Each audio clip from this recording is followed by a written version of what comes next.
and pragmatic in their operations. He also applauded their colleagues in Ogun, Ondo, Edo, and Nasarawa commands, as well as those of Dogi, for their zeal and professionalism. He charged them and their compatriots across the country to remain vigilant and focused. That's it on arrests and seizures.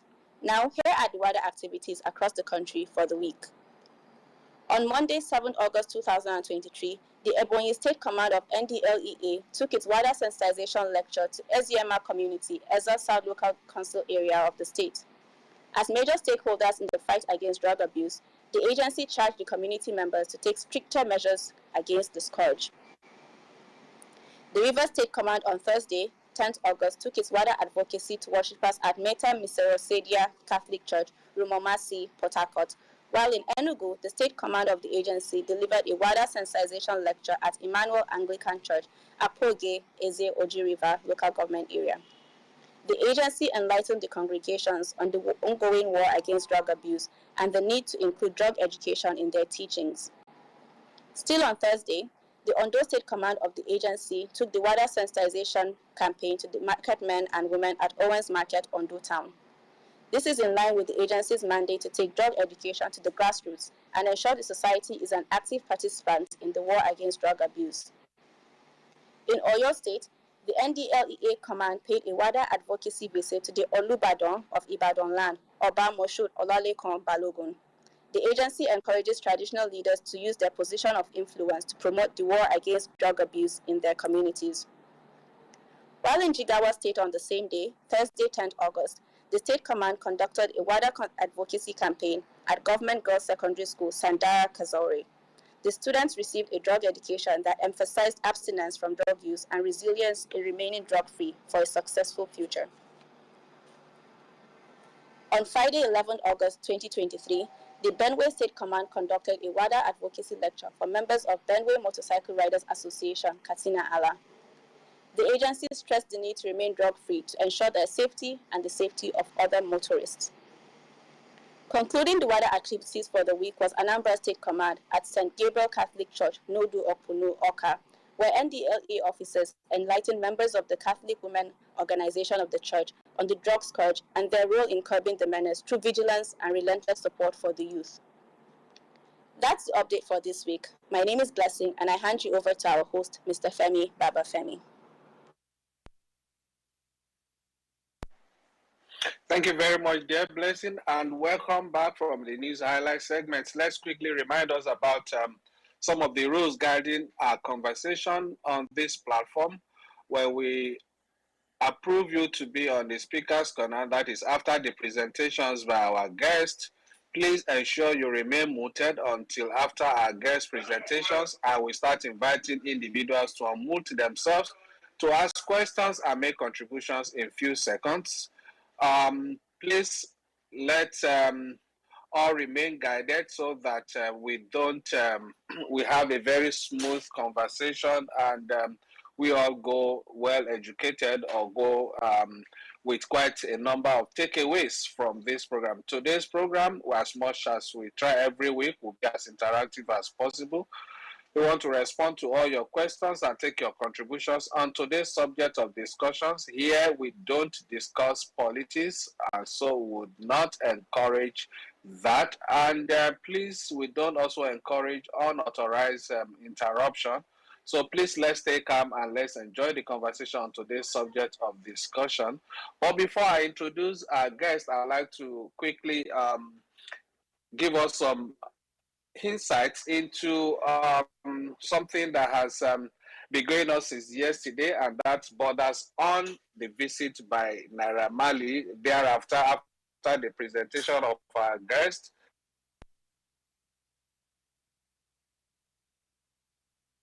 Presentations of our guests, but quickly let me inform us that indeed, because we have seen some of reactions line that were totally the misrepresentation of what happened, and rather than joining issues with some quite a number of people who were probably ill-informed or who don't really have, they just run with some things they don't know anything about. One, I would like to say that indeed NDLA is an agency of government set up that has responsibilities in the area of drug supply reduction and in the area of drug demand reduction. And when you talk of demand reduction, you talk of prevention, which will push through advocacy. You also talk of treatment for those who are already, that is counseling and treatment for those who are already involved in drug abuse, who are struggling with substance abuse. So, meaning that apart from seizing drugs, arresting offenders, and prosecuting them, we also have the responsibility of providing care for those that are already involved, and also providing education that will help those that are not yet involved to take the right decision, that is by avoiding substance abuse. One, there was the use of a particular word in regard of the visit of Naira Marley. I would like to say categorically that indeed Naira Marley visited the national headquarters of the agency in the afternoon of yesterday. That's Thursday, 17th of August. But indeed, that was to have a counseling period, a session with the chairman chief executive of the agency. And after the counseling,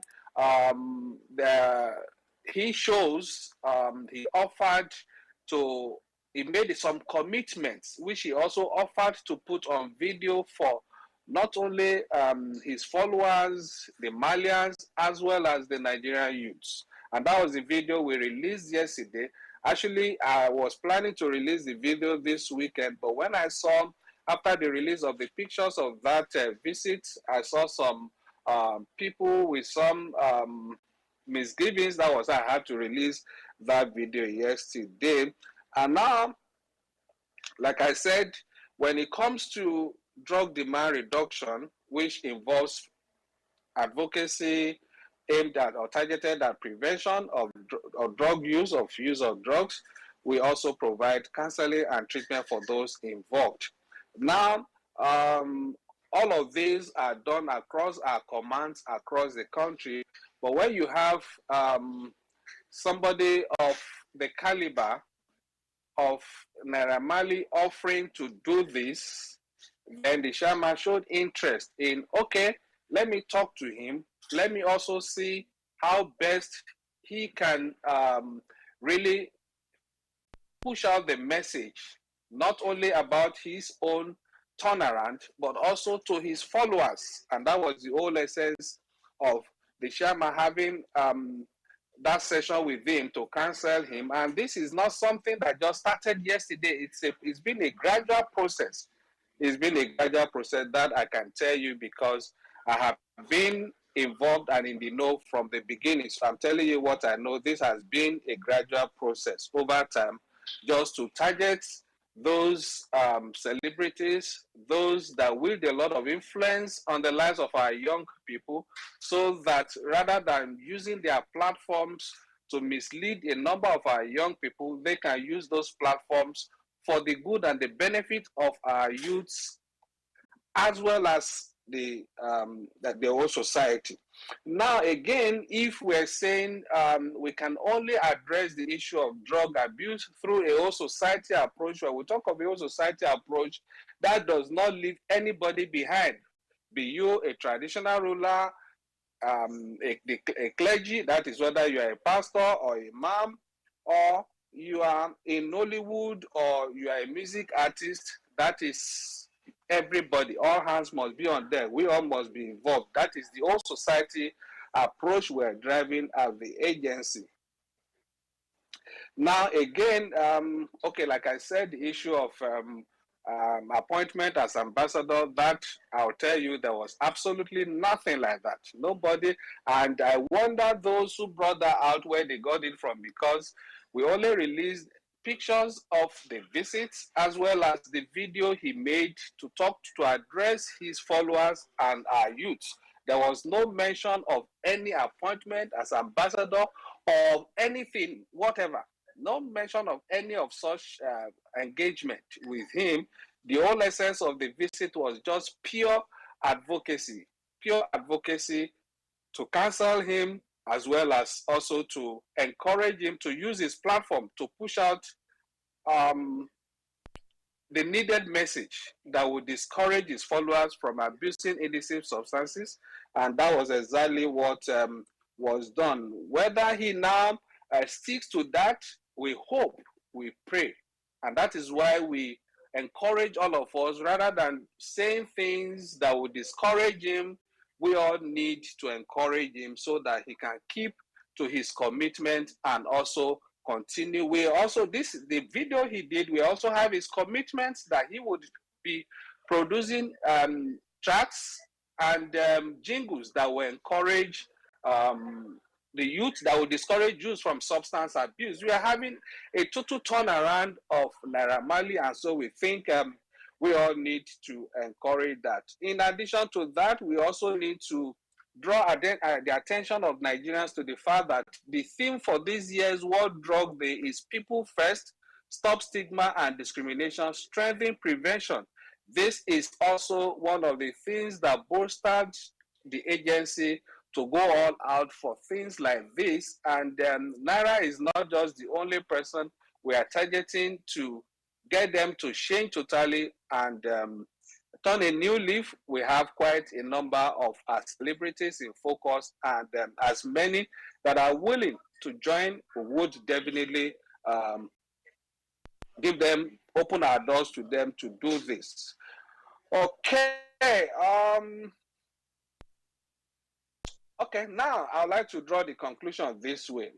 Now, for those who are against Naira Marley changing, I'd like to ask this question.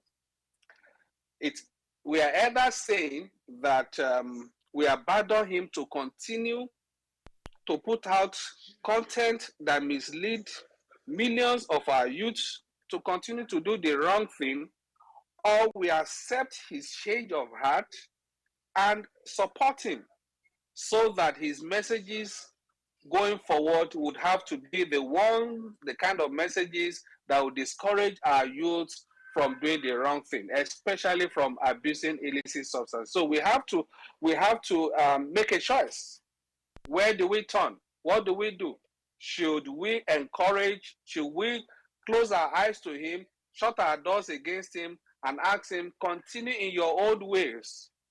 Whereas he is willing to join, he is willing to have a change, he is willing to give the right message to his followers, and most importantly, 7 million of his followers. Somebody that has more than 7 million followers. And if you look at the National Drug Survey released in 2018, 40.3 million Nigerians abuse illicit substances. And if we have somebody whose followers account for almost half of that, that is over 7 million followers, I don't think we should close our doors or we should close our eyes to such a person. So this is just our own side of the story, just to set the record straight there.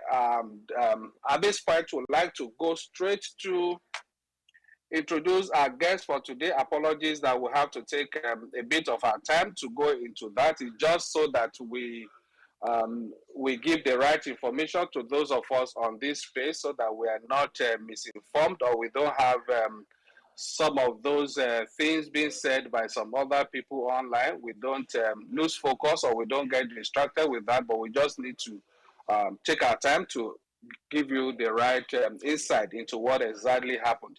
Now we have two great guests on the platform this afternoon. They will be talking to us on the topic of today, that is substance abuse in workplace, its impact on productivity, prevention. And now we have the first person that will make presentation. Let me introduce quickly Jeff Oluwagbemiga. Jeff Oluwagbemiga is a psychologist and mental health expert, mental health advocate who deploys family and organizational systems enhancement strategies to assist people achieve full circle success in purpose, family, business, and career. He actually obtained a bachelor's degree in psychology from the University of Ibadan, and However, his interest in the field of knowing what happens around the mind of those in the labor industry pushed him in acquiring a master's degree in industrial and um, organizational psychology from the same prestigious university years after. And in 2009, he will put up for the executive master's program in management at the Project Management College, Hartfield, United Kingdom. And still with a burning desire for knowledge, Jeff headed to Nairobi, Kenya in May 2011, where he obtained a certification in strategic leadership and management in public health, a certificate issued by the renowned health institution AMREF Africa. He is at the moment pursuing his doctorate degree in counseling psychology at the Tezila American University, Guyana, in the South American continent. Jeff Oluwagbemiga, in his 40 years managerial experience as a psychologist and 25 years of corporate assistance experience, has assisted corporate organizations achieve workplace optimization for improved staff productivity. He is the lead consultant at Mind Valve Emporium, Abuja. It is my pleasure to invite Mr. Oluwagbemiga to unmute himself and make his presentation, after which we'll introduce our next speaker, and that is Coach Didi. She is popularly called Coach Didi, but I'll give you her full names when it comes to her turn. Now I invite Mr. Jeff Oluwagbemiga to please unmute himself, and let's take his presentation for the next 10-15 minutes. Thank you very much. All right, good afternoon, everyone. Good afternoon, sir. I appreciate the opportunity to be here. I hope you can hear me. We're hearing you loud and clear. Please go ahead. Thank you very much. So I'd like to appreciate NDLEA for this opportunity and for this program. Some time ago, I was trying to catch a flight in Akure. I took a vehicle from Owo, and I heard the driver saying, "Are you sure this man does not carry drug? That he looks young. He's carrying backpack." And I told them that, no, I don't carry drug. They said, because they know your people are on the way. It's meaning that your awareness has gone beyond probably what you even think you are doing. The drivers already knew that when they're carrying passengers, they must be careful of who they are carrying. I'd like to appreciate NDLEA for that work. Thank you so much.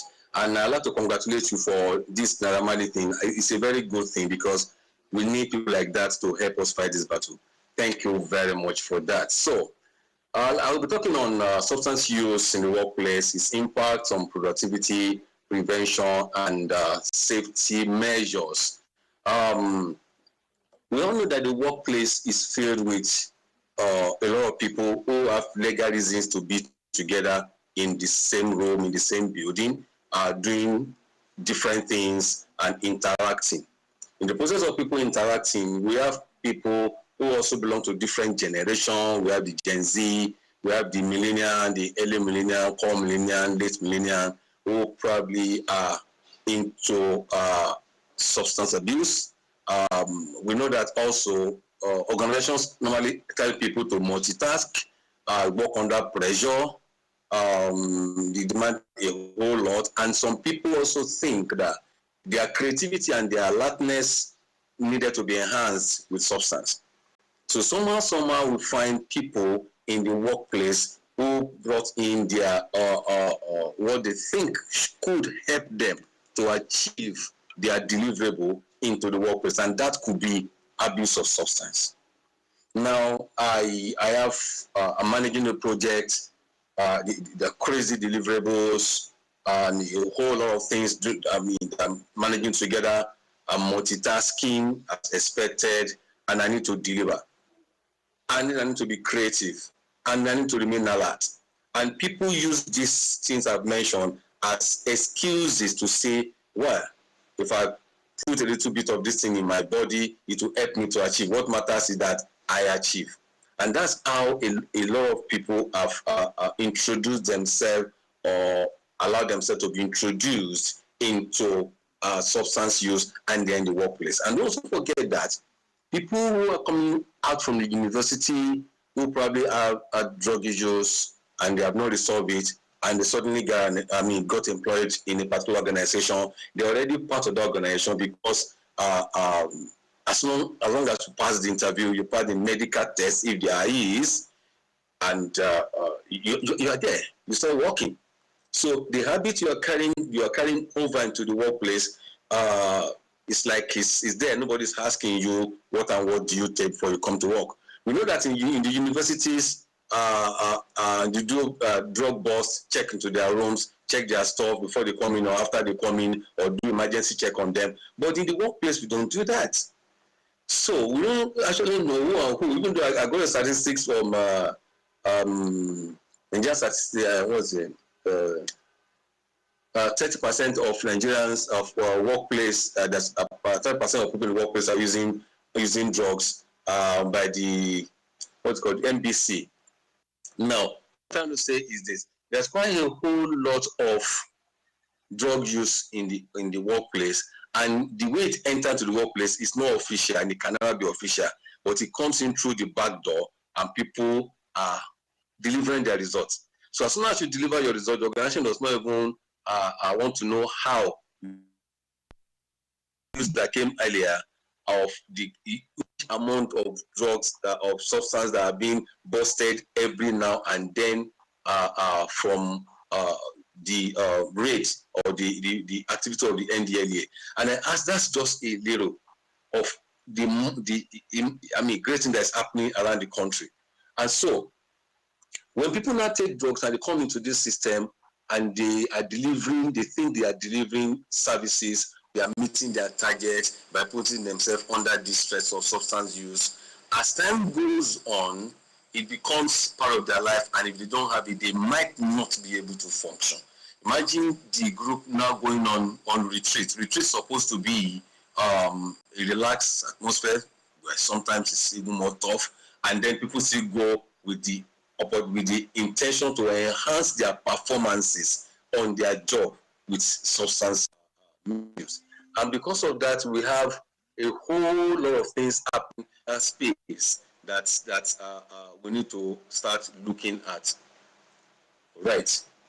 So what's the impact on productivity? There can be decreased performance, that is get to a peak, but from the onset, the person might feel good about what he or she is taking, but it gets to a point that it does not, and we know that when people abuse a substance, the body requires more dose as the day goes on. So it gets to a point that it's possible that they lose interest, they lose focus on the performance that they set out improving. Focus on that thing. It can lead to their concentration, because now a lot of chemicals are pumping in their body. Their focus might be affected. Their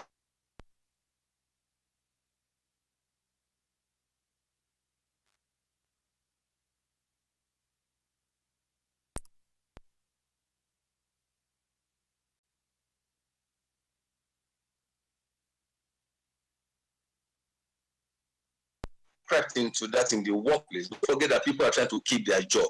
That's why they're probably doing this. Their intention might sound good, but look at it from the moral point of view. We know that two wrongs does not make a right, but they want to keep their job. They're under pressure, and probably their work require them to be bold. Let me use that. I don't know which one to use again now. To be bold or to be daring. Yes, to be daring.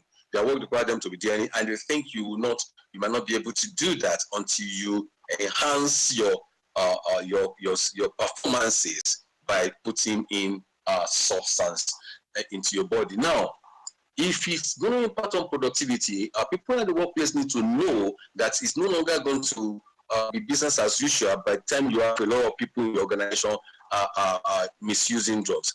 I've had encounter with people during trainings or during career counseling, and they found that they are using this to enhance performance, and the organization does not know. And the same organization is not telling them that their performance is dropping. And so they're in a dilemma. They started this one because they wanted to enhance it. Now it's no longer being enhanced, and they are struggling to meet their deadlines or struggling to pass their KIP. So, their KPI. So what is the impact on other members of the staff? But depending on the kind of organization, depending on the kind of thing they do, organizational hazard, occupational hazard can be can increase if we do not address and put and curb substance use in the workplace.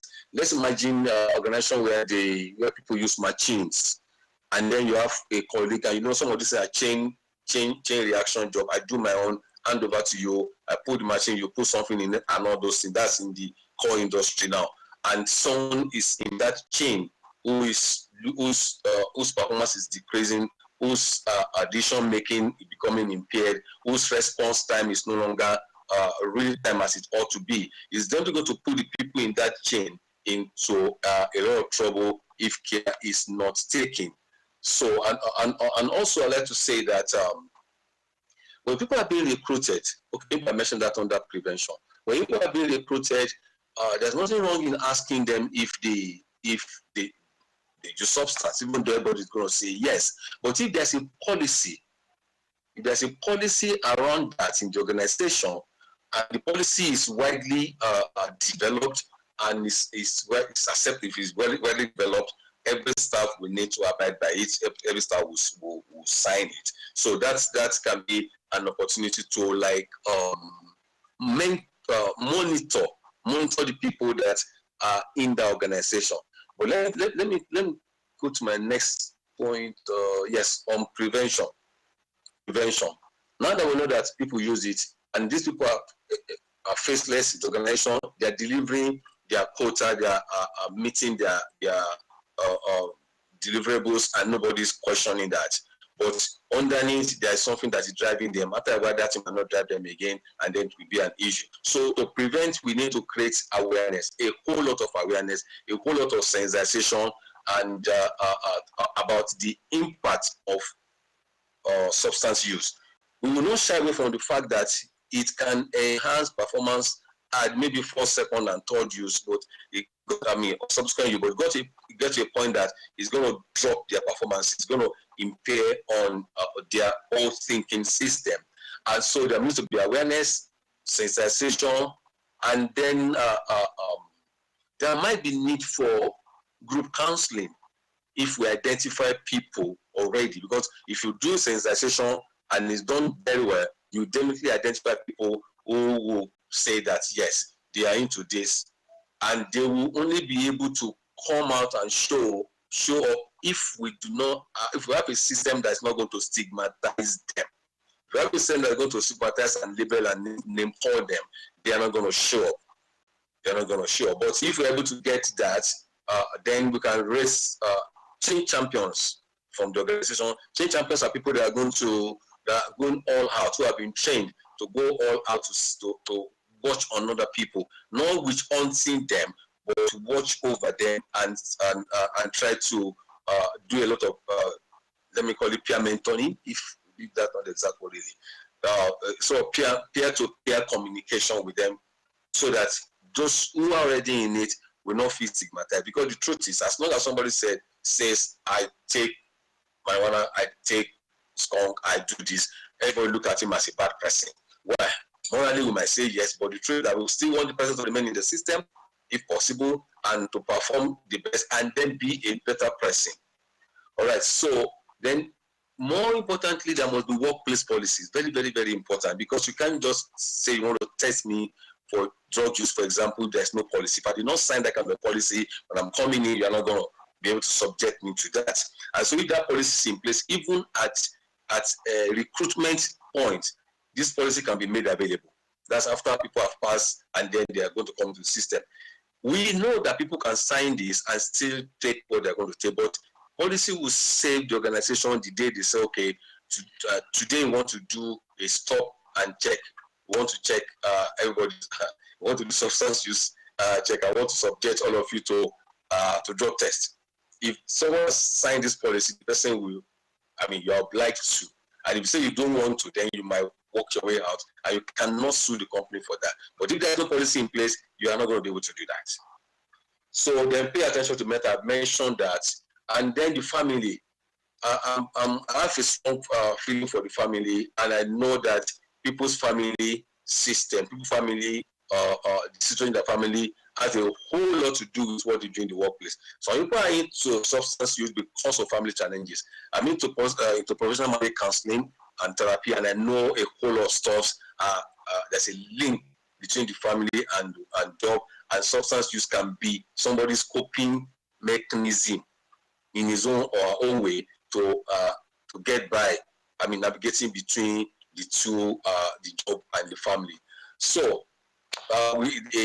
safety measures organization will organize regular drug and alcohol tests, but don't forget that there must be a policy on ground before you can do that. Then create deliberately, HR must deliberately create a supportive environment that is devoid of name calling, labeling, and victimization.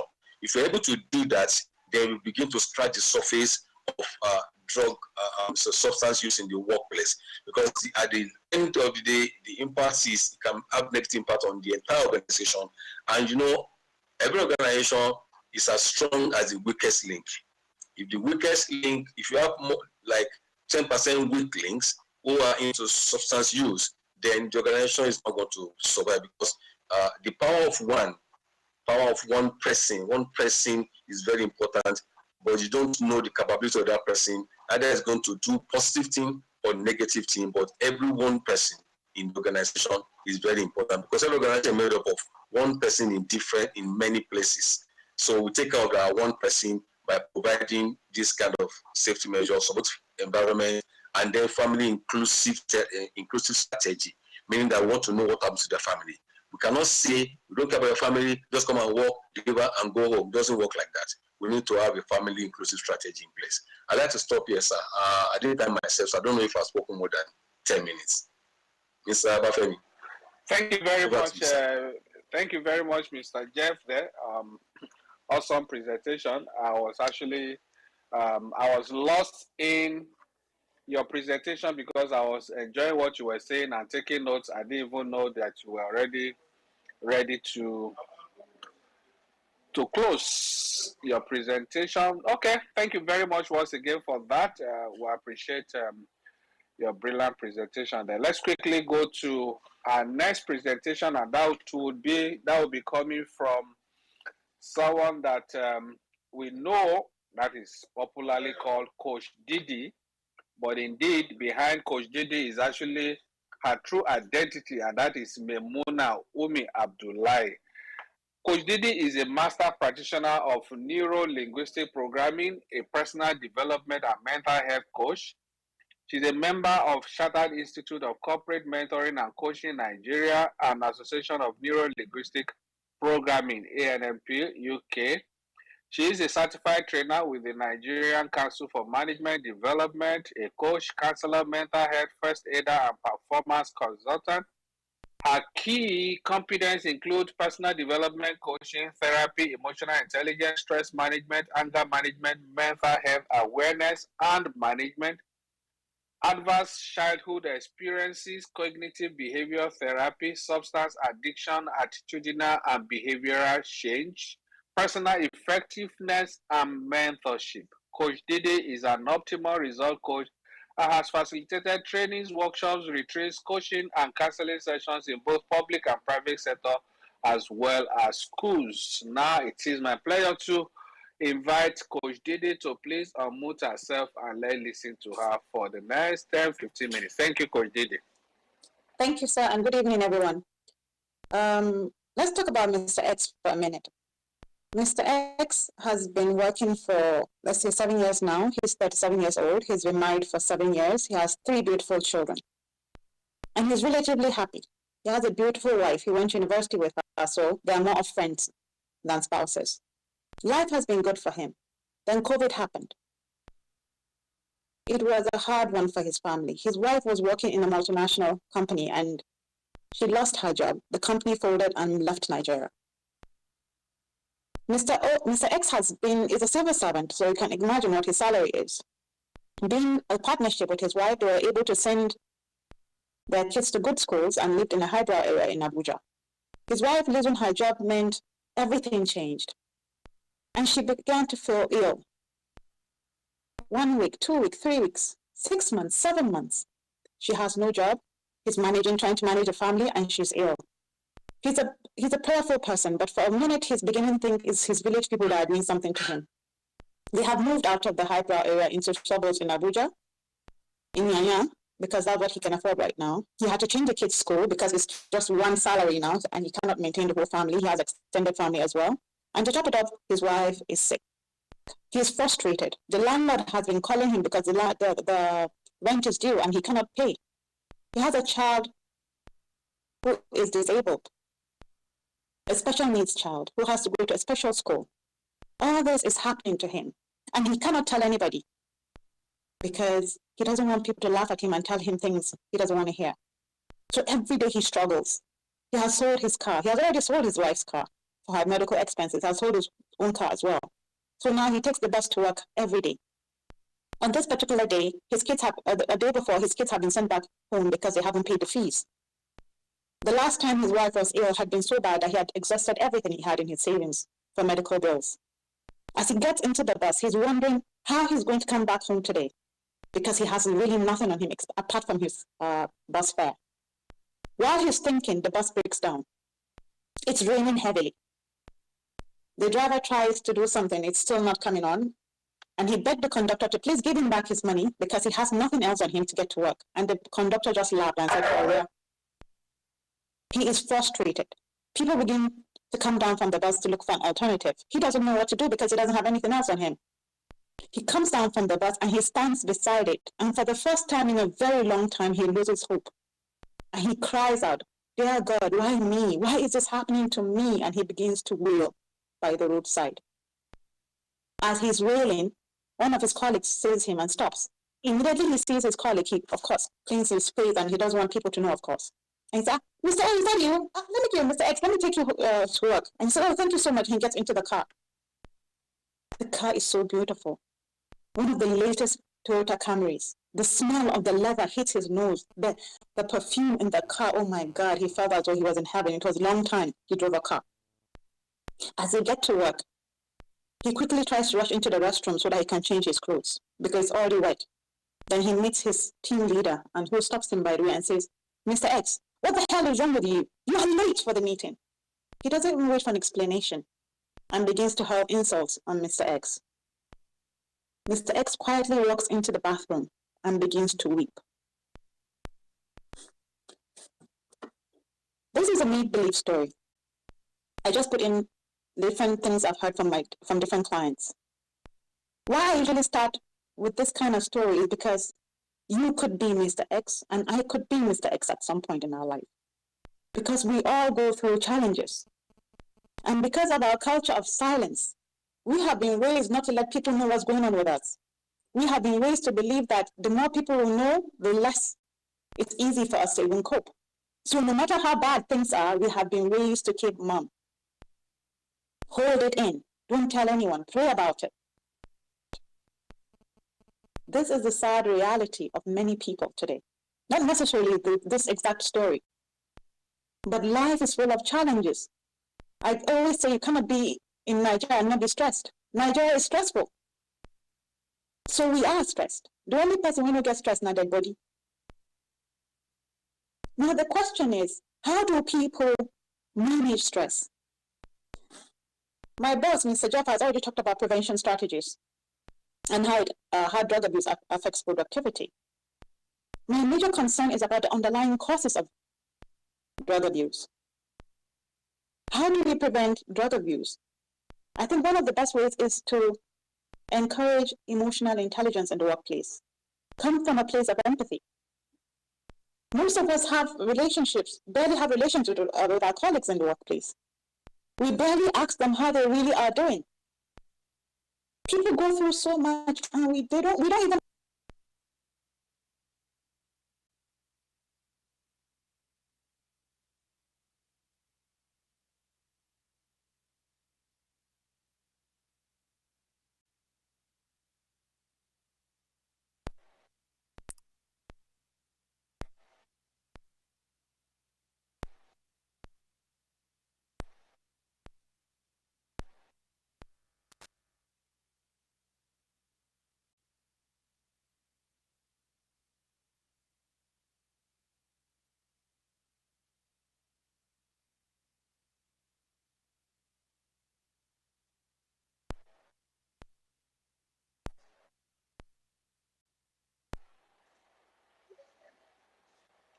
Okay, I think we lost Coach Didi there. Sorry about that. Okay, pending when she comes back, because I was still waiting to see what we could do to salvage the situation when we lost her. But let me quickly, pending when she comes back to continue or round up her presentation. Let me.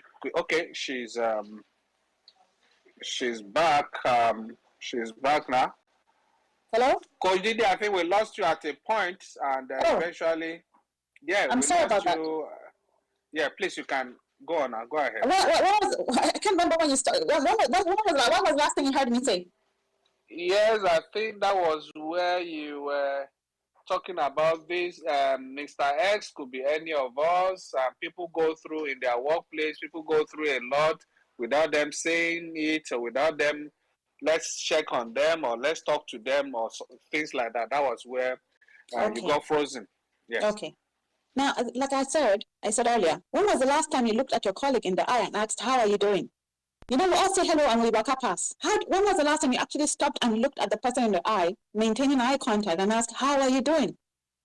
I've done this with some of my clients, and believe me, they burst into tears because we all keep struggling. When I do a podcast on Instagram, I talk about me as a person. I'm struggling as a person. I'm struggling as a wife. I'm struggling as a mother. I'm struggling as a daughter-in-law. I'm struggling in almost every area of my life. And that's a fact. And I think many of us are. So perhaps if we come from a place of compassion for ourselves and others, I think it is going to be one of the best ways we can help to create awareness so that people can find it easy to speak up when they are going through hell. Because the sad truth is, people hardly wake up on one day and just say, today is a good day to start taking drugs. I don't think so. Most people who take drugs take it as a coping mechanism to manage the turmoil, the pain they are going through in their lives. So life is not about the challenges we have, it's how we navigate these challenges. And as a people, we are the ones who can help others to navigate.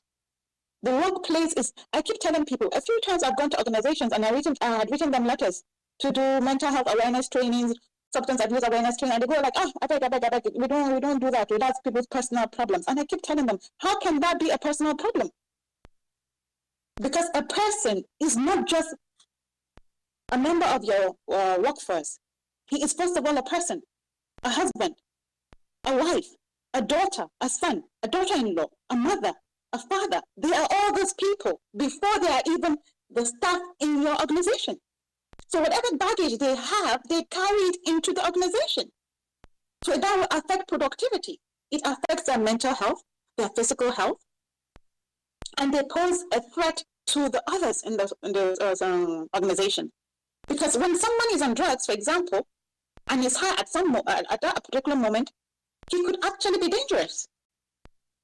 So the thing is, creating awareness about mental health issues, about substance abuse, I think is almost mandatory for all organizations.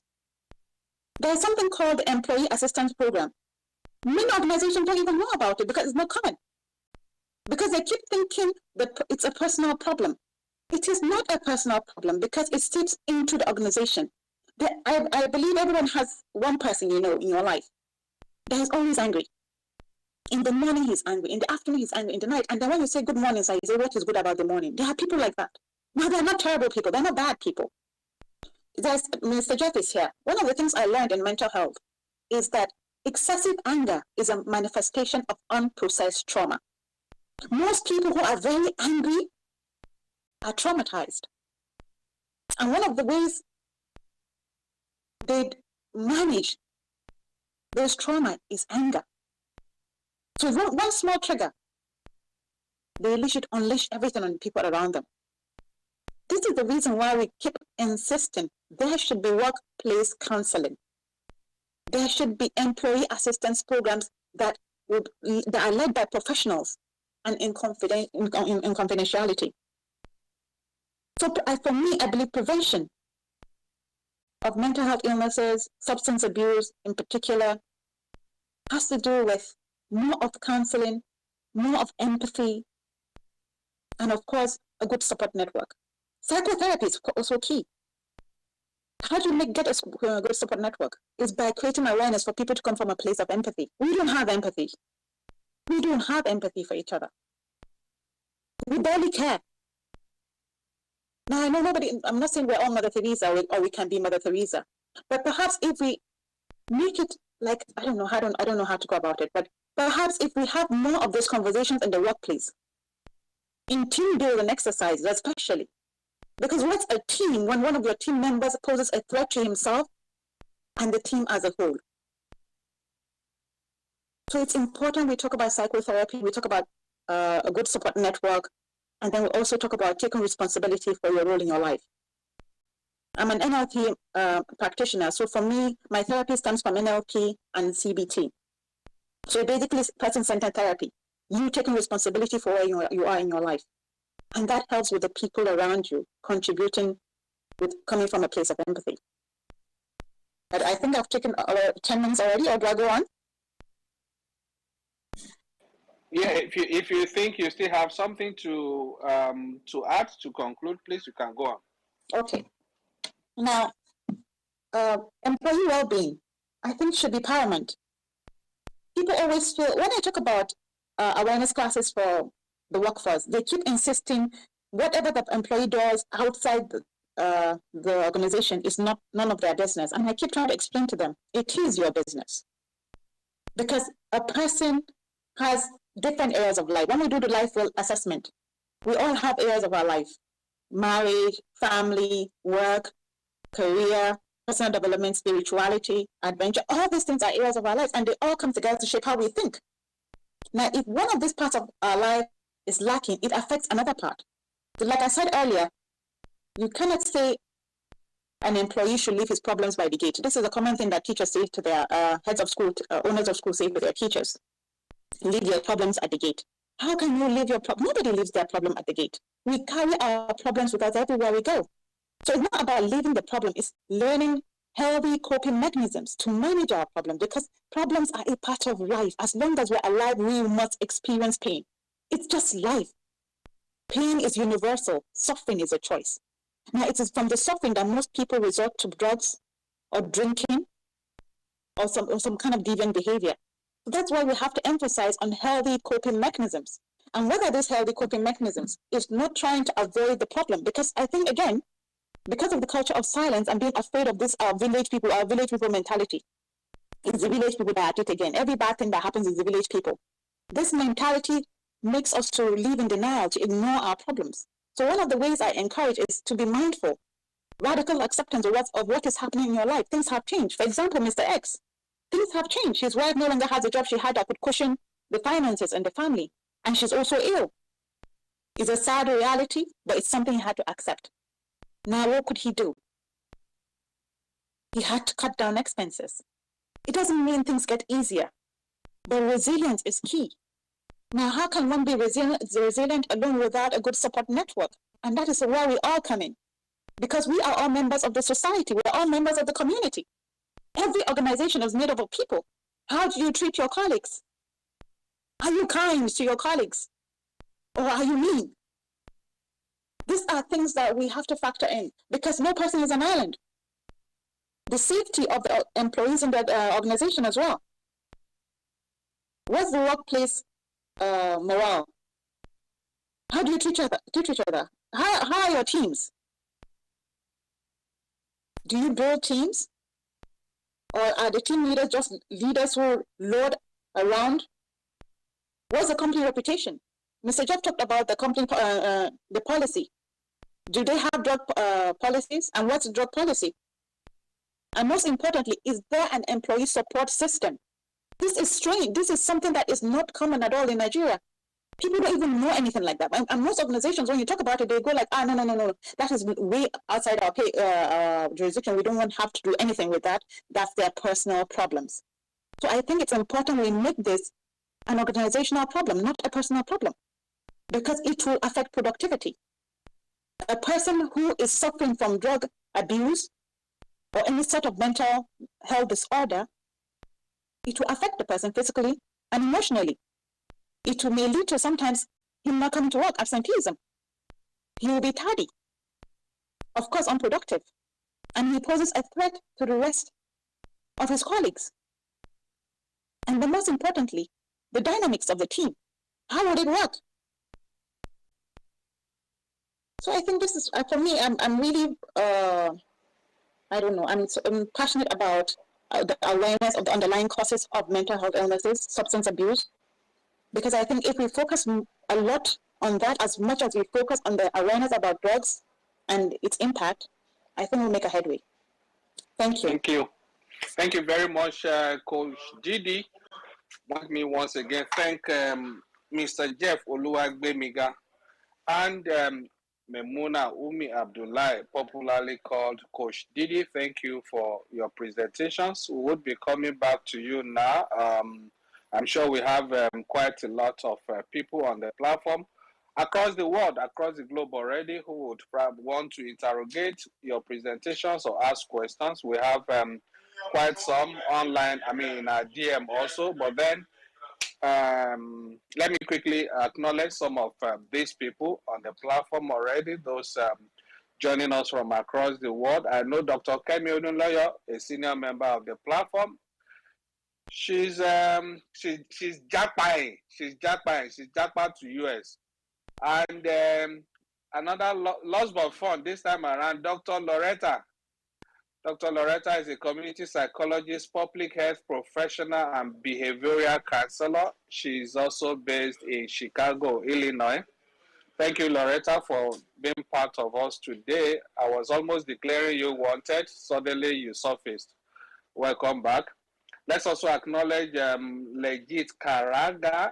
I couldn't place where Legit is joining us from, but that name, if I can guess her location, maybe somewhere in Kenya. But I know that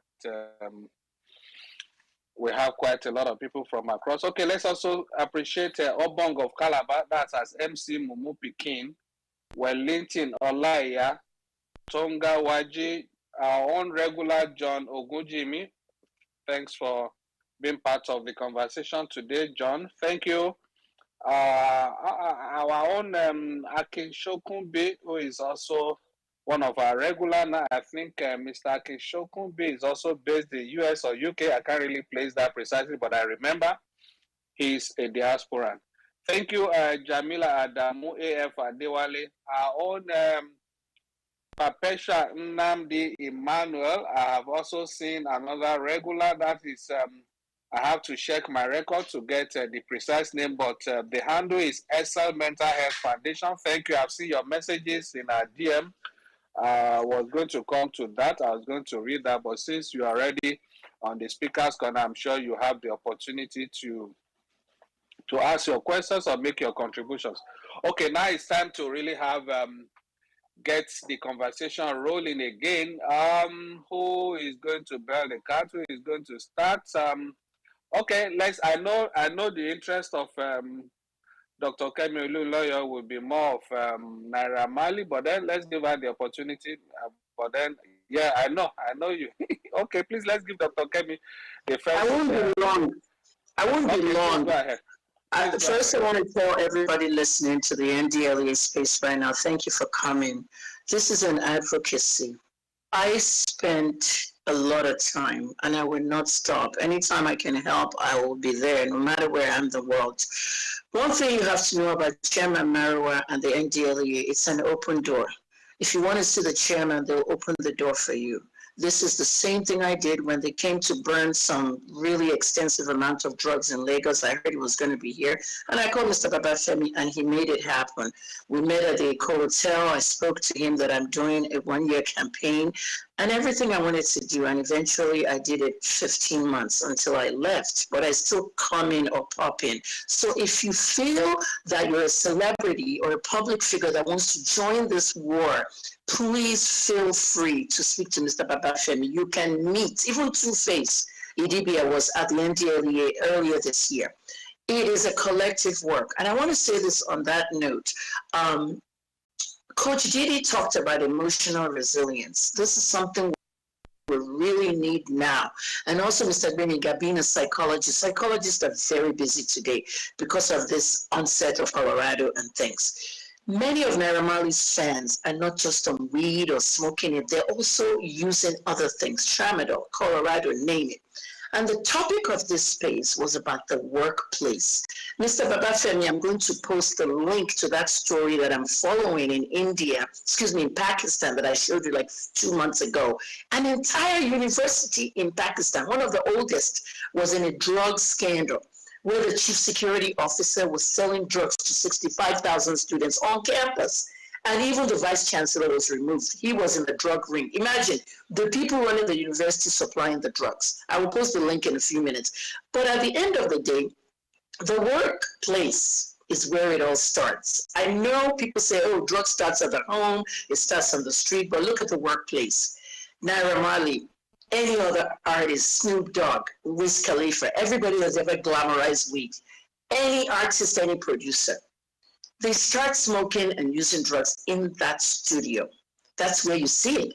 They start in the studio and then they start singing about it and then they start doing videos about it, and that's how it gets to you or your children, the consumers. So it's very important to be very serious about the workplace thing. And even the NDLEA, a year ago, we had a guest here, a nurse, who was abusing pentazocine on her job.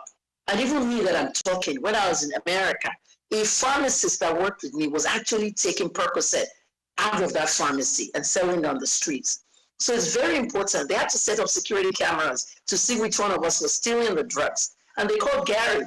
So it's so important that we really listen to this message. We don't know Naira Marley's story. Mr. Babafemi ended his speech, and I recorded it. I'm going to put it up very shortly, the audio. Mr. Babafemi said, that is our own side of the story, our own. Do you guys know Naira Marley's own side of the story? You don't know if this young man is in sobriety. You don't know whether he's quitting. So his own side of the story is out there still. I haven't had time, but I will call Naira. It's my friend, it's my son, it's my, but listen, guys, don't abuse him because he partnered to fight the war against drugs. Don't cancel Naira Marley. That's all I have to say, Mr. Babafemi. Coach Didi, good job on emotional resilience. We need it. And Mr. Beniga, thank you. We love you both. Thanks. That's all I have to say. Mr. Babafemi, please, I need you to open the door for celebrities to come out and join this war, okay? Whether we are abroad or not. Yeah, we are coming. Loretta is here from Chicago for so many years. Me too, I'm outside the country now, but we're still making time. Thank you. Very much. We appreciate all of you. Thank you very much indeed. We appreciate Dr. Kemi. Why did Loretta? Chicago Network has done strong things to Loretta. Oh, Loretta, you better come back fast.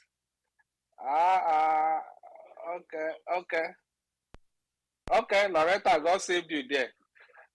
Thank you. Yeah, thank you once again, Dr. Kemi, for the contribution. Loretta, it's your network doing you a strong thing. I mean, what's happening? No. Yes, are you okay? Quite a while. Yes, Dr. Babafemi, it's been a while. I have been seriously busy. It's been very, very busy for me. Summer is always busy. I'm always on duty. But it's good to be back. And hello to regulars. Hello, Dr. Kemi. I missed you too. And well to Mr. Jeff. I'm sure he will remember me, but my name is Loretta. You know me as Loretta Omale. Coach Didi is a very good one. Mr. Jeff, good to hear your voice. That was a very good one. I wasn't surprised when you made your presentation. We've always known you for that. Having said all that and sent my greetings to everyone on the platform, I just wanted to say or to re-emphasize what Coach Didi touched this morning, and that is about workplace wellness. I worked in Nigeria for about 12 years before I left for the US for studies and all that. And maybe I was opportune to work in organizations that had, to a large extent, plans and structure in place for staff wellness. And like everyone has mentioned, really, the situation in Nigeria is even worse. People are becoming very suicidal. People are becoming very depressed. The economy is not helping. People cannot afford daily bread and all that. So my fear and concern is that it's going to get worse, and we don't have enough support system funded by the government or individual or not-for-profit organization to cushion in this effect, unfortunately. However, what organizations can do and should begin to consider to do, and we can continue to advocate for that, like Dr. Kemi said, it's about advocacy, is that organizations, especially now, like never before, begin to put up policies, be deliberate about implementing wellness, staff wellness policy. Because the economy and the spending power is not commensurate to the earnings anymore. And that's a big problem. While the fuel pump price is going up, foodstuff is going up, the prices are going up, but the salaries, the income aren't going up. They are still very dwarfy. So what can organizations do? Because people will want to look for ways to distress. People want to distress. And they might actually have influence. They might be in a circle or belong to a group of friends or families that could influence them to say, you know what, this stress is too much. Why don't you try a bit of substance? Oh, this will calm you down. This will help you. Like Coach Didi said, it's very traumatizing this period. And so organizations like the organization I worked with then, I'm not going to mention the name, what they usually do is if you're going through stress and you cannot come to work, they don't give you query. They ask and they want to find out what's going on with you. If you need some salary advances, if you need some counseling sessions, if you need to just stay away from work, they give you the opportunity to for up to 24, 48 hours. At times, they advise you to take some leaves. Like, okay, take 2 or 3 days off. Is it financial? Can we give you some money from your salary? Or, I mean, there are things like that. And sometimes I realized there was a time HR had to design a movie evening in the office. So I think twice or once a week, one of our biggest conference rooms will have popcorn, snacks, and all that, drinks. Do not bring your laptop. We sit in there, we watch 1 or 2 movies, we laugh, we distress. I tell you, at that moment alone, people forget their problems to a large extent. And so, like Coach Didi said, it's not traditional, it's not cultural in the Nigerian workplace, in the African workplace. It is most of these not-for-profit organizations that are actually introducing all these things, to this to staff who are opportune or privileged to work with them. But it's not the same with a studio by the roadside. They cannot afford all of this. So I think as specialists, Mr. Jeff is here. As specialists, let's begin to think about what will work.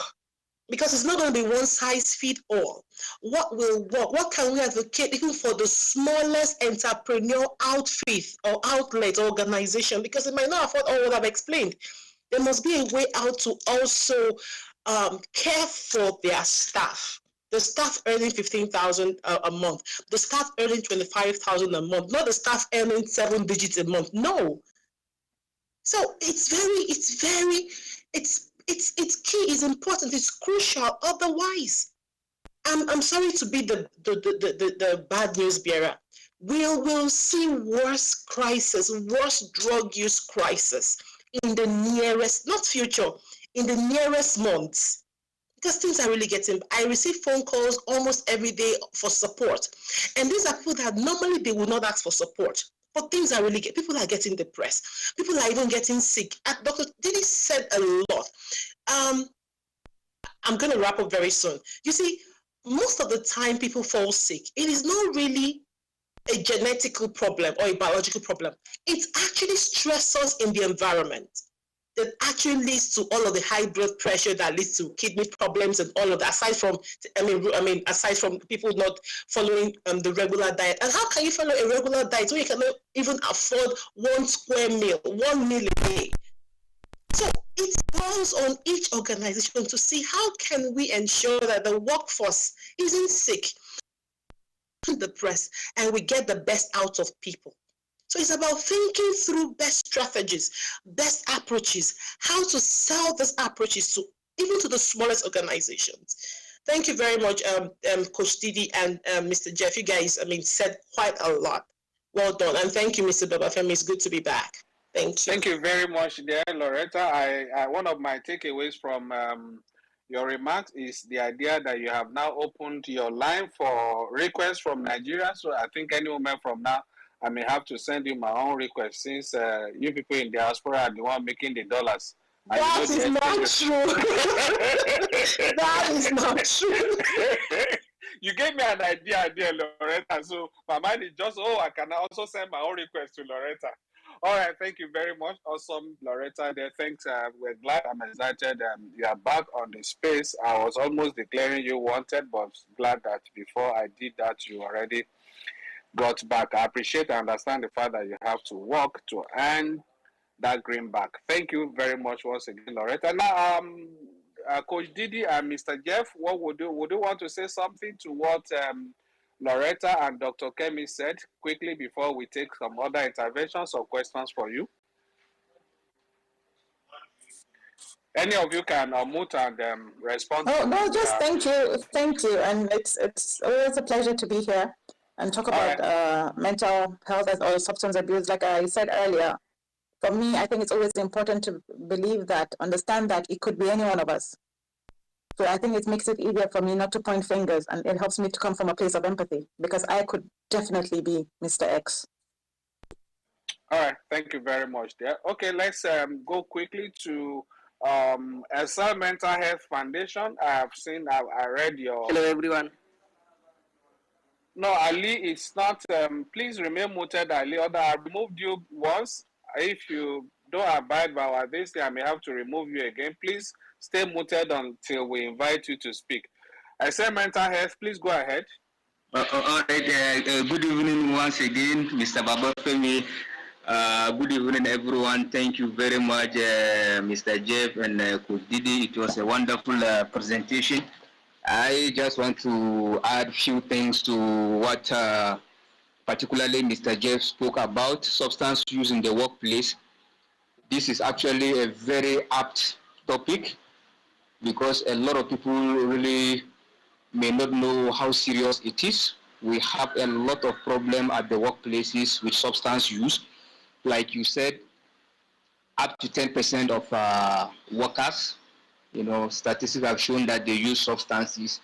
But what will interest us more is another statistic which has shown that up to 68 to 70% of drug users are employed. They are employed and in activities in the workplace, and 1/3 of all employees are actually aware of the illegal substance use taking place in their workplaces. Up to 1/3. That is quite significant, So knowing very well that using drug, it impairs decision making. So as an organization, you have a worker who is using drug, and the person's decision-making process is impaired. You can imagine the effect it can have on the organization and even the other workers in the organization.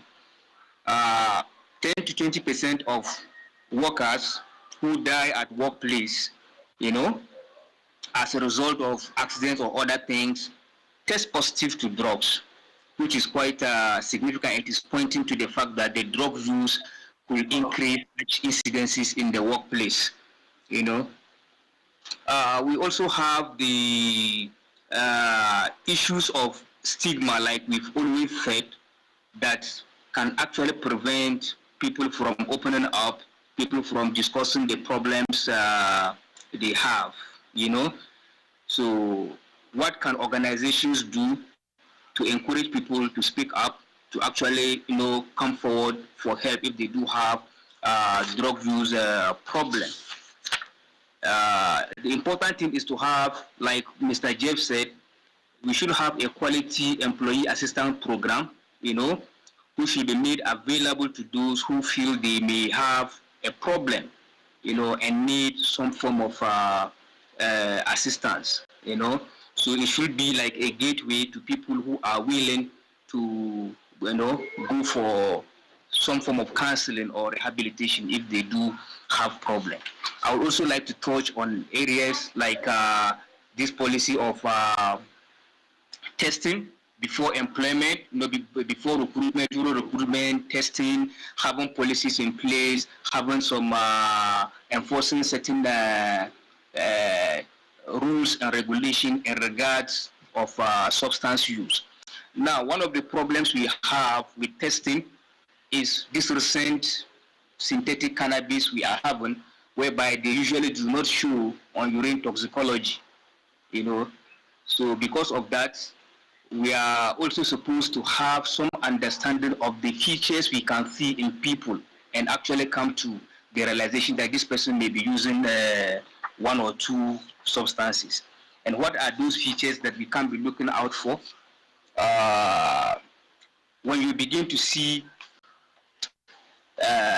frequent accidents with an employee, erratic behaviors, dilated pupils, slurred speech, extreme mood swings, paranoia, glassing eyes, unexplained, noticeable exhaustion, very frequently, absenteeism, needless risk-taking, decline in self-care, recurrent and persistent financial problems. All these things can point to a possible problem of drug use. So when you do notice these kind of things, the aim is not to make that person feel, terrible about himself or herself. The aim is to provide an environment, a very safe environment where the person can actually, express himself or herself. And if there is need for help, the person is able to, get the help, and get back to their best as they used to be. Until and unless we are able to, deal with the issue of stigma. Like last week, an incident occurred at a particular workplace where one of the staff was caught using, it's a private organization, was caught using a substance. And in fact, he was sacked.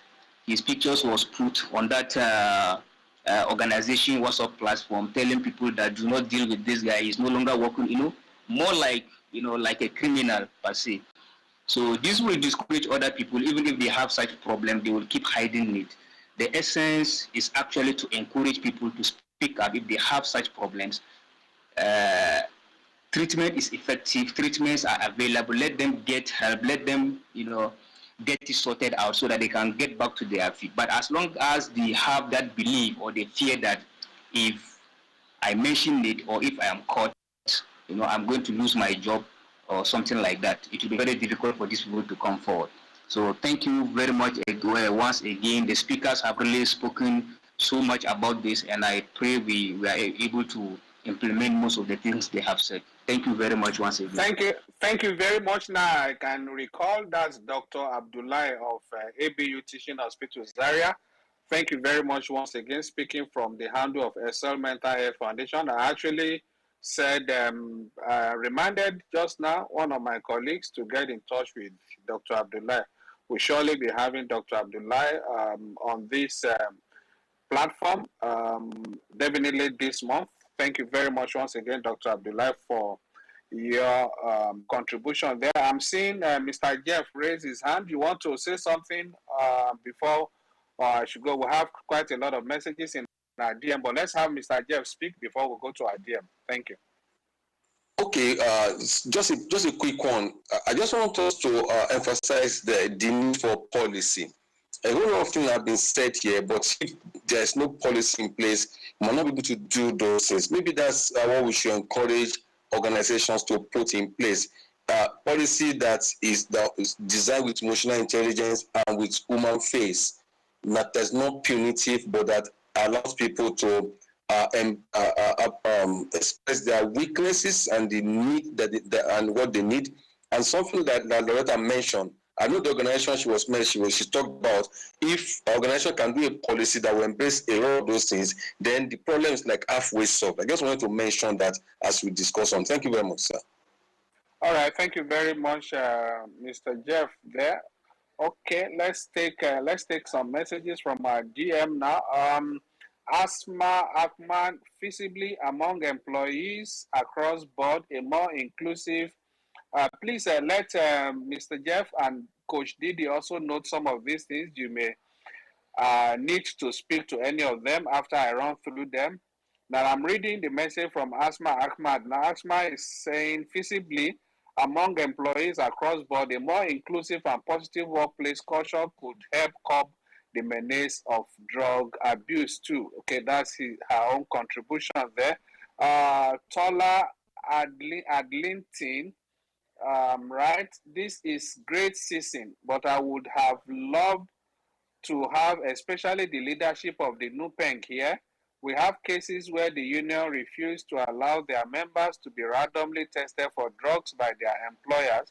We need more advocacy with the unions. Okay, that's noted there. We'll make some efforts in that regard. Okay, I have Foley at Foley Folusho. Foley is okay. I think he's addressing this one to me because he's writing Yoruba here. Okay, if I see, I'll come back to Foley.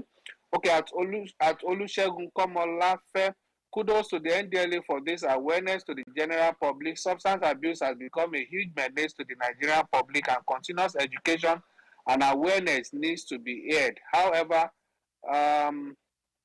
apply for the just concluded NDLA application in order to put my input, but wasn't taken. Well, you can always try again another time. That's not the end of it. Shibu Oshile, the public sector should make substance use policy in the workplace mandatory. Okay. Again, Foley is writing, Bonfemi, you are plus to this agency. You are okay. Thank you very much. There.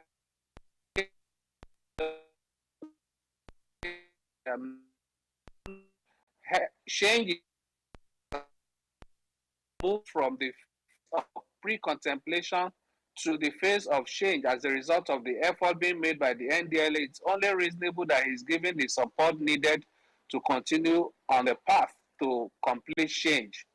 In all honesty, I see nothing wrong with NDLA partnering with Naira Marley to promote the concept of abstinence. The negative reaction of some people to that incident is simply a reflection of the general stigma the society have towards people with drug use problems. That's wow. Okay, Dr. Abdullah still writes, he continues, one of the components of high express emotions that can impede rehabilitation and even lead to relapse are hostility and critical comments, and the public should do well to avoid that. That's excellent. Thank you very much, Dr. Abdullah. That's exactly the message we are passing across. For anybody coming forward who you think is abusing substances or has been promoting that, for the same person to come forward and say, I have turned a new leaf, now I want to advocate and send out messages against substance abuse, I think we need to support, we need to encourage them rather than stigmatize or discriminate against them. That's the message. Okay, Priscilla Obubuike writes, today's discussion is awesome. The speakers are wonderful. I am much more enlightened, proud to be part of this great organization. Thank you very much there, Priscilla. Okay, we have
abuse can be holistically addressed. These are non-medical factors that influence health outcomes. They are the conditions in which people are born, grow, work, live, age, and the wider set of force. I guess let me stop there. Let me allow Coach Didi and Mr. Jeff to speak to any of those things we have raised. We have read in our DM. Then we come back again to some other questions. There are direct questions for you in our DM. I'll come back to that. I think, but I still have some other persons who wants to speak here. We just have to manage the time we have. Okay, let me. Any of you can unmute yourself and speak to any of those comments, please. Mr. Jeff, Coach Didi, or we should allow that to slide? Yeah, hello. So there are some social determinants that are, like he said, they are not medical. And I remember Coach Didi mentioned that the stress that people go through in the country, like you can see this fuel thing, we can see salaries are not increasing. I think Loretta mentioned that. And then the family system, there's pressure, like you have family of 5, everybody bringing their pressure on probably one person. And those things have a way of affecting people's mental health, and it can also push people into substance use. So those things are not medical, like you said. There are social factors like cost of living allowances, cost of living, cost of maintaining whatever thing you have before, maintaining a lifestyle. People don't find it easy to step down from their lifestyle. They want to maintain it, and that can push them into stress. And those things become their stressors. And when you have stressors that are social, that are triggers, even if they put you, if antidepressants are given to you, those things are not going to handle it, because those pressures need to be removed and need to be addressed. So, for example, there's some things that you cannot address individually. They are just a circle of your concern. They are not circle of your influence. So those things are there, and they are precursors to stress. They are precursors to trauma, and they can also affect. They can push or go someone into substance abuse. So I think that's what he's trying to mention there. SDH is, it's what we also talk about when we talk about stress and depression. All right, thank you. Thank you, sir. All right, thank you very much there, Mr. Jeff. Let me quickly take this also from our DM. Maybe Coach Didi will answer this. Okay, maybe I'll ask 2 from Coach Didi. Coach Didi will take the first 2, then Mr. Jeff will take the next 2 again. I think we'll just take 4. How can employers effectively recognize the signs of substance abuse among their employees? That is 1. 2, could you elaborate on the correlation between substance abuse and a decline in workplace productivity?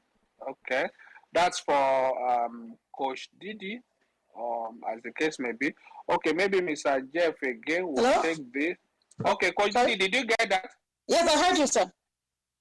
Okay, go ahead. Then we'll come back to Mr. Jeff to take another 2. Please go ahead. About the signs and symptoms of substance abuse, I think it's pretty simple. You cannot know it if you've not had a substance abuse awareness training. So I would encourage organizations to actually have those trainings more often. Some things they could have even quarterly. That's one of the ways you can, because unless you have those trainings, you are taught this, you cannot know it, especially for the team leaders, because most organizations have teams, and these teams are led by leaders. So these team leaders should also have more of these trainings, because they lead the team. So they should be able to recognize these signs and symptoms, and also offer to help them without judgment, get them confidential and professional help. And about substance abuse and productivity, it's not all cases of unproductive workforce that is linked to substance abuse. Sometimes it's just sheer laziness on our path. And then it could also be not substance abuse, but actually mental health illnesses. Because like I said earlier, people go through so much, and because of this culture we have of silence, they don't talk about it. And the inability to create this balance, work-life balance, this is a huge reality. Many people find it hard to create a balance between work and life. So of course that takes a toll, because at the end of the day, you neither have the best of productivity at the workplace, neither are you the best of a spouse or a parent at home. So I think we should also have more trainings on work-life balance so that we can try to create a balance, because most people think it's something, work-life balance is something you find. No, you cannot find work-life balance. It's something you create. So it takes you being intentional about it. All right, thank you very much there, Coach Didi. Okay, let me go back to our DM to take another two from Mr. Jeff before we come back on the space to hear from Apetra and some other persons. Okay, there for Mr. Jeff, what are some key strategies or programs that companies can implement to create a supportive environment for employees dealing with substance abuse issues? That is one. Another one, how can supervisors and colleagues approach a conversation with an employee they suspect might be struggling with substance abuse? Maybe how can supervisors and colleagues initiate a conversation with an employee they suspect might be struggling with substance abuse? Okay, that's for you, Mr. Jeff. Please go ahead. All right, thank you very much, sir. When I was in my presentation, I mentioned, and I mentioned again, creation of awareness. That's the first thing that employees should do. Employers should do. Every organization should try and create that awareness. Create awareness, sensitize people, let them bring it down to their level, dismantle all the myth around it, around drug use, around substance use, dismantle all the myths around it. When you dismantle the myths around it, you make it simple, make it be that, see, these things are with us here. I happen to also be a pastor, and I'm telling you, if you go to church or religious organization, and we do this discussion we're having, instead of workplace, let's put religious place. We're going to come back with this similar results, but they are the same people that are moving from religious houses to market to workplace. So let's create that awareness. Then I talked about peer mentoring, create peer-to-peer mentoring or information dissemination, meaning that in the office we have different categories, different classes of we have the Gen Z are coming up. They are coming to the workplace now. People are finishing university at younger age, and are coming to workplace. And then you have the millennial, the early, middle, and the core and the late millennial. So we create something that they can speak to one another. If you ask a millennial to join Change Champions group, for example, and you're asking him to go and talk to the director who's like 65 years, you won't get it. It won't work well. Let there be a peer intervention system where after you have sensitized them, create awareness, maybe a training has been done, then let there be this peer-to-peer mentoring. And then don't forget what Didi mentioned, and somebody else mentioned it, employee assistance program, meaning that there should be a policy that creates a safe for people to talk. See, the same thing we are talking about here in substance use, we also think that in mental health, because even mental health, if you say if you go to your HR and say you need 2 weeks because you have typhoid fever, they can easily give it to you. But go and say you're feeling depressed, you say depressed, I beg, go work, what do they do? You know, that kind of thing. That means we still need awareness. The same, they run side by side. That's why I said there's a strong link between mental health and substance use. So if we can do that, create that policy, includes their family. Family inclusion is very, very, very important. I'm not saying carry all the family problem, but let it be known that, like Judy mentioned, you cannot tell your staff to put their problem at the gate. It doesn't work like that. So I've mentioned awareness, sensitization, training, peer mentoring, then race change champions. That change champion will consist of people from different age range and different sector in the organization. Train them as the foot soldiers. Then you create a safe place where people can easily talk when they have challenges. I think the second question is, how can a supervisor talk to, if I hear that right, Mr. Bafem, did I hear that right? How can a supervisor talk to his staff? Is that? Yes, that is how can supervisors and colleagues initiate a conversation with an employee they suspect might be struggling with substance abuse? All right, good. We create a confidentiality process, meaning that whatever thing I'm discussing with you, let everybody know that this discussion is confidential. Then don't forget a safe place. Safe place means that I'm free to say it without a reprisal.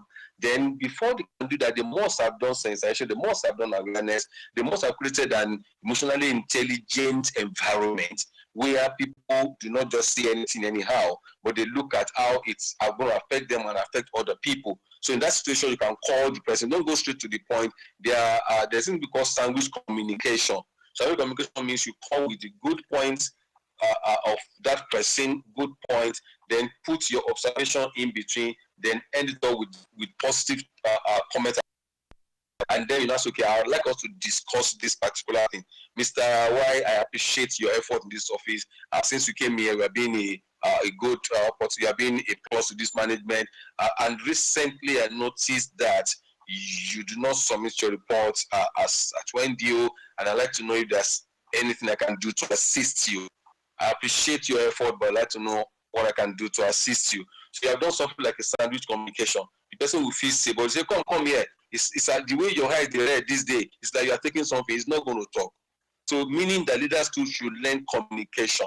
So all those are packaged into all this training when the opportunity comes. And those are the things that we do for organizations. Thank you, sir. Thank you very much, Mr. Jeff. There. Let's come back to the platform now. For those that are already on the speaker's corner, let's start with Perpetua and Nnamdi Emmanuel. Perpetua, please, you want to make a contribution or ask questions? Let's quickly do that now. Okay, sir. Good evening, sir. Good evening, Mr. Babafemi. Thank you so much for the opportunity. Thank you, Coach Didi and Mr. Jeff. Thank you so much for the head talk. I just have a contribution and just a question to ask, and I hope that I'm audible enough. So my contribution. You are loud and clear. You are loud and clear. Thank you. Thank you. The contribution is recognizing the signs of substance abuse is crucial for early intervention. Some common indicators can include change in behavior, frequent abstinence or tiredness, decreased productivity, mood swings, and unexplained financial difficulties. Employers should educate themselves and their staff on these signs to promote early detection and support. You know, I've heard everything all the speakers have said, and it's still boils down on being sensitive to your neighbor, to your friends, what they're passing through. You know, oftentimes we think that what someone else is going through is because of maybe financial difficulties or something. It might not be financial difficulty. It may be depression. The last speaker, Mr. Jeff, said something about mental health. Mental health and substance abuse, they go hand in hand. Someone may be going through something, and definitely you have looked at the person. Financially, the person is stable. Financially, the person is okay. So what is your problem? It may be maybe an advice, or being sensitive towards it, or being emotional towards it, or being a support system, or giving the person a listening ear. Okay, what are you going through? If the person can confide in you, you know, one thing about why people always go back to substance abuse just to take something that will calm them is because of if they give you maybe a sensitive information, and at the end of the day discover that information that I've given you has already leaked out, you see them that they will be isolated. They will not talk to anybody. They will not budge down to this substance because they will just see it as their best friends. Even in our religious circles and all that, people are no longer quick to tell people about their secrets or to tell people about what they are going through, because they are going to use it against them when time comes. It's just a matter of time. You know, we just have to be sensitive to people. We just have to show care, proper care, not fake one. Not that, okay, I want to get something from you and I just want to show you care. It just is a matter of time. It will just fade away.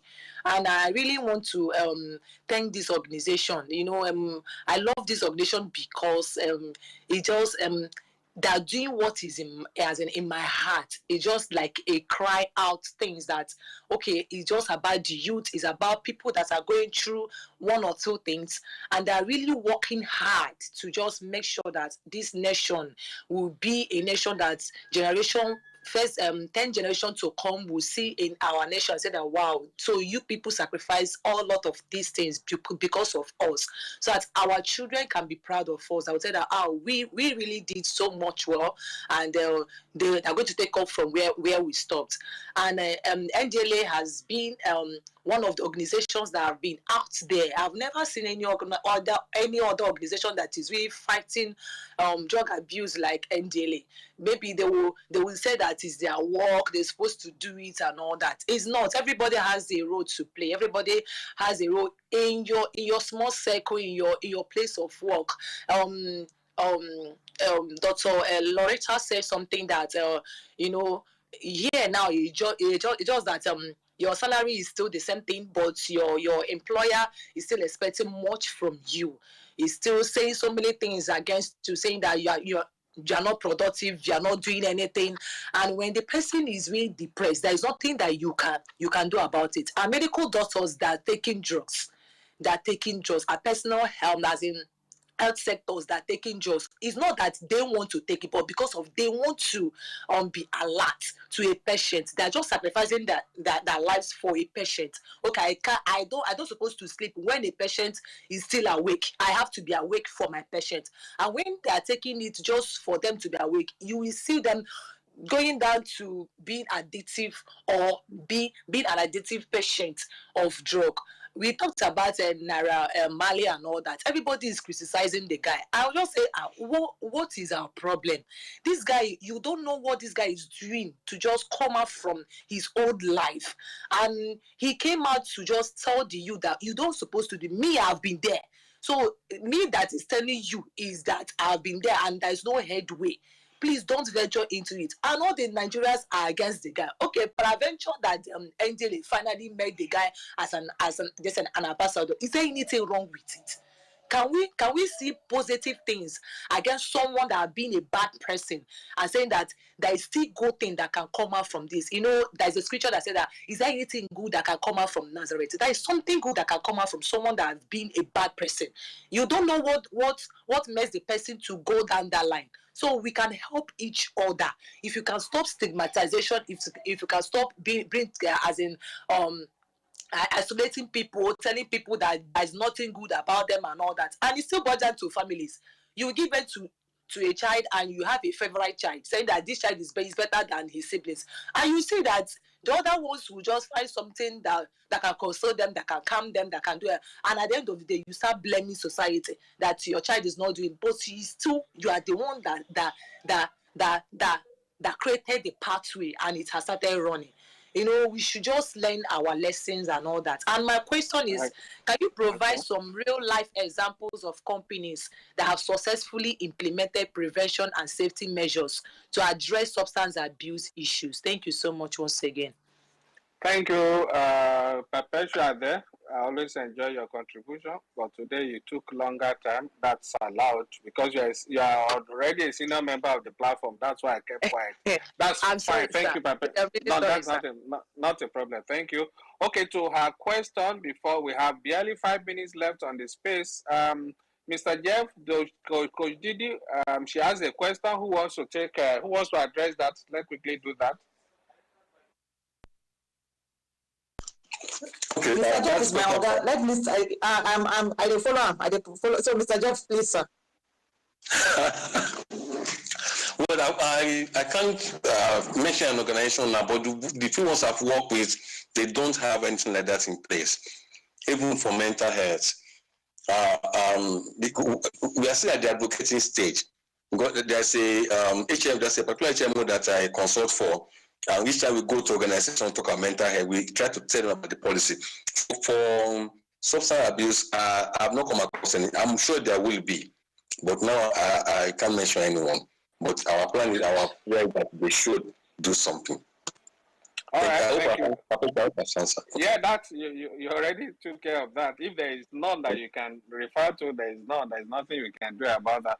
Okay, belonging to have the contribution of another brilliant member of this platform, and that's Mr. Akinsokunbi. Now he's back again. Before we close the space, let me give him the opportunity. I'll come back to you shortly. The Niger Diarist, and Bright Eweka.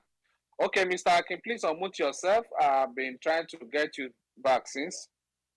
Thank you very much, sir. Good morning, good afternoon here, and good evening wherever part of the world you are. I initially mentioned the social determinant of health because it actually is a summary of what everybody has been talking about. And this was actually addressed even at the World Health Organization's vis-a-vis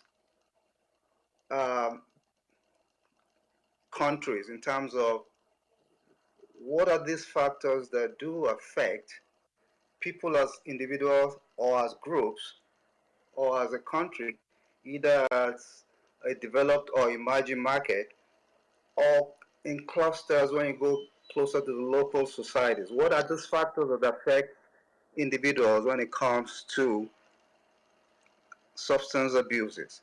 If you notice all around the world, if you go to Uganda, Liberia, Nigeria, you know, like there are forced labors some places. There are people that are mining the gold mine. There are house helps in Nigeria, up to and including the middle class, so-called middle class, also experiences certain level of social determinants that dictates what happens and how they, abuse substances. I use the word substances because I don't want to use drugs, because there are varying degrees of different substances that are out there, from even food to as far as what they use in Nigeria now, pills and other variant drugs. So it's such a gamut. But how do we address this? Nigeria is a very, the factors that was described by everybody, they've done a wonderful job. They've localized it, they made it easy for everybody to understand. Well, one of the primary issues is a synergy that is not there. And I can see from every presenter that that is the major issues that we have in our dear country, even in some of better climes. But the better climes have tried as much as possible to put certain things in place. Yes, they're still struggling with, in a very, very serious way, on how to at least try to micromanage those issues. But it is a determinant that is difficult to eradicate when it's already knee deep in the society. So how can we help our dear country in this area? Everybody has to be engaged. Healthcare is one area. How do we have basic health care in place? When I say basic, that is there somewhere or somebody that can at least be able to say, I can address the basic needs of this person that is smoking reefer in a particular setting, that I can refer him to somebody else that will not say, I'm going to charge you, so much that I can't even afford. I've not even eaten that day. So what I don't want to be all over the place. I just want to acknowledge the fact that there are ways by which we can, dissect slowly these different areas, and most of it is economical, it's societal, it's biological, it's social inclusiveness and non-discrimination, structural conflicts, access to affordable health services of decent quality, food insecurity, unemployment and job insecurity, even the employed abuse drugs, income and social education. So those are all the areas that has to work in synergy. How we address this is a gamut. But if we can at least start from a localized point of view, because ICPC, NDLA, for example, you have your work cut out for you. You are more or less have a different role, which is not actually necessarily to help put in preventive measures per se. You are more or less like a legal department that actually put your gauntlet down in terms of addressing these issues. But I applaud the fact that you're approaching this in different ways. How private, PPP, or what do you call it in Nigeria, that is people in the private sector, the public sector, non-governmental organizations, individuals, professionals can come together in such a way that we can actually start making impact in our local environment, state by state, local government by local government, and then policies are in place that helps organizations to create wellness check, healthcare system, even if they have to pay into it or the government has to subsidize, so that someone has somewhere to go to be able to address all these major issues of substance abuse. Teenagers, we are losing our teenagers seriously. It's actually mind-boggling what I see on Instagram and elsewhere, and I'm glad that people like Naira Mali came forth, and I'm glad the agency accepted him with whole hand, 100%, wholeheartedly. Thank you for giving me a little snippet of what I need to say, but I will find an opportunity to email NDLA, and maybe one of these days I can present a particular sectionalized presentation that can address certain sectors, dissecting it in such a way that we can be able to address it holistically. Thank you, sir. Thank you very much, Mr. Akinshokunbi, for that. We'll definitely look forward to working with you on that. Thank you once again for coming around. I want to apologize to the Niger Diarist and everything God that is at Bright Eweka. Unfortunately, it's past the hour of 5. I will not be able to take your questions or contributions for today. And apologies to all of those that have also sent us DM. We'll try to reply your messages. Unfortunately, we cannot read all of that. Just 2 hours is gone just so too fast. Sorry, it's beyond us. We just have to work within the time we have scheduled for this. Once again, I apologize to all of those that couldn't have the opportunity to speak or what they want to say, what they want to say here today. By the grace of God, next week is we have another opportunity next Friday to do all that we have to do in this regard. Let me once again appreciate Mr. Jeff Oluwagbemiga and Memuna Umi Abdullahi, popularly called Coach Didi. They are both psychologists and mental health advocates. We appreciate your presentations. We appreciate all that you have shared with I'm not a psychologist, sir. Okay, that's I'm a mental health first aider. My Oga is Oga Jeff. I am under my Oga Jeff. Okay, that's fine. Thank you very much, there, Coach Didi. I would like to say again that this conversation is recorded and is streamed live on YouTube and on our Facebook pages.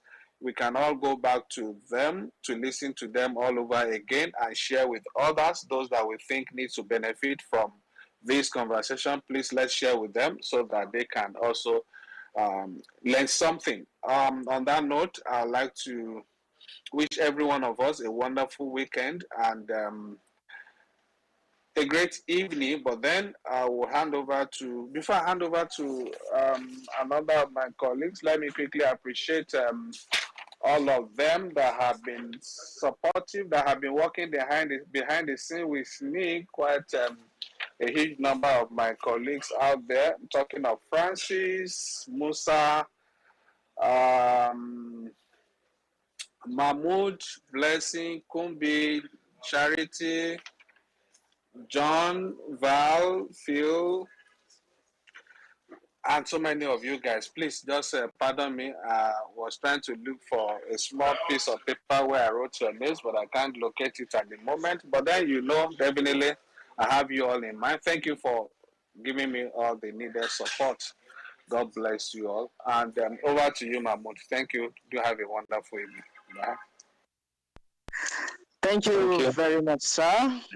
As you rightly said, this brings us to the end of the program. For more information about the agency, our listeners can visit our social media handles at NDLA_Nigeria on Twitter, Instagram, and YouTube. And on Facebook, it is at NDLA OWA. Our website still remains www.ndla.gov.ng.